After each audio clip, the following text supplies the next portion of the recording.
কর্মটা দেখতে হবে উনি কি করেছিলেন। মায়েরা, দ্রৌপদী কুমারী অবস্থায় কার পুজো করেছিল? শিবের পুজো করেছিল। শিব সন্তুষ্ট হয়ে বলেছিল, বলো তুমি কি চাও?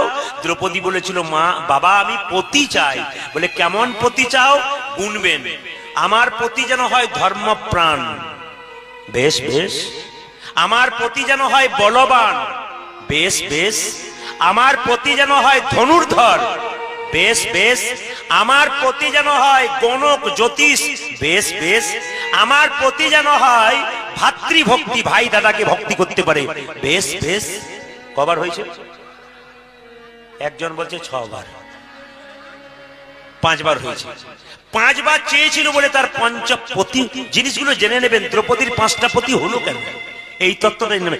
কৃষ্ণ যিনি ভগবান, জন্মগুলো দেখুন কোথায় জন্মগ্রহণ করলো মায়েরা। কৃষ্ণের জন্ম কোথায় হয়েছিল?